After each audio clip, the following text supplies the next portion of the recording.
તુવેર ઠોઠા અને બ્લેક પાઉંભાજીની ભવ્ય સફળતા પછી ચામુંડા પાઉંભાજી અને પુલાવમાં આજે આપણે પહોંચી ગયા છે અને આજે આપણે જોવાના છે લીલી હળદરનું શાક કેવી રીતે બનાવે છે. તો ચાલો અમારી સાથે.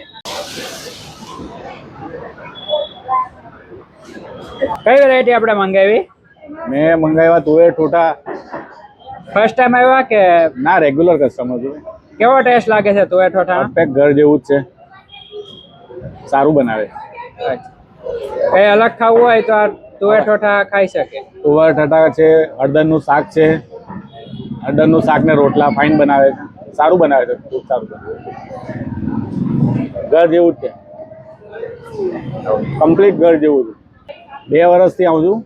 એમની લસણની ચટણી બી બહુ ફાઇન આવે છે, ઘરમાં લઈ જવા આવે. એમની ચટણી બી બહુ સારી આવે છે ને વ્યવસ્થિત બધું સારું આપે છે, ખાવાનું મજા આવે.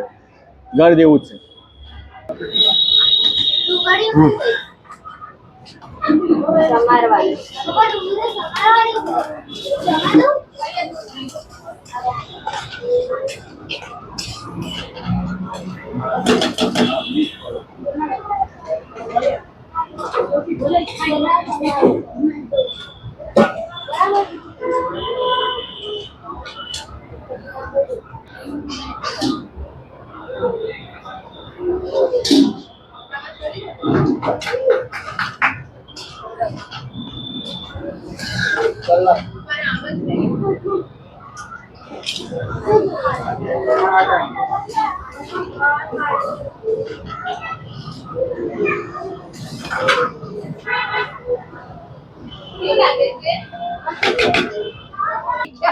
તો એ તો થઈ જ જાય.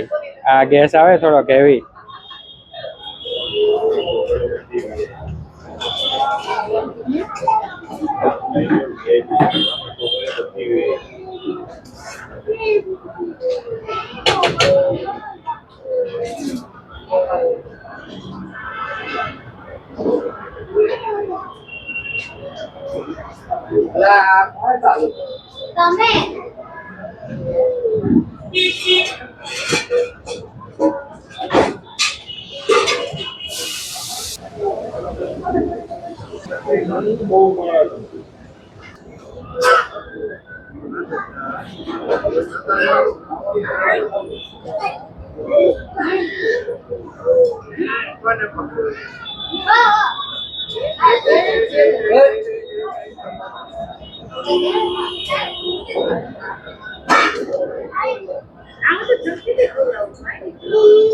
હા,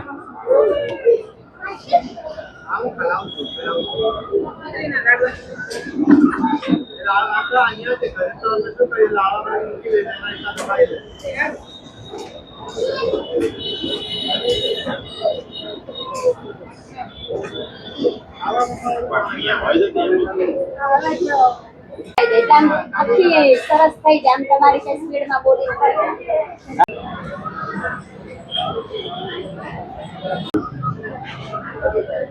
શિયાળાની શરૂઆત હોય અને જો લીલી હળદરનું શાક અને રોટલો અને પાપડ ને મળી જાય, છાશ ને, તો કેવી મજા આવી જાય. તો તમારે પણ જો આ બધી વેરાયટીનો ટેસ્ટ કરવો હોય ને તો અહીંયા તમે આવી શકો છો. તો હવે આપણે આનો ટેસ્ટ કરીએ. રોટલો અને લીલી હળદરનું શાક. જે લીલી હળદરનું શાક છે ને બહુ જ ઓછી જગ્યાએ તમને મળવાનું છે. એમાંની આ ખાસ જગ્યા એટલે કે ચામુંડા પાઉંભાજી અને પુલાવ અને તુવેર ઠોઠા પણ એકદમ જોરદાર બનાવે છે.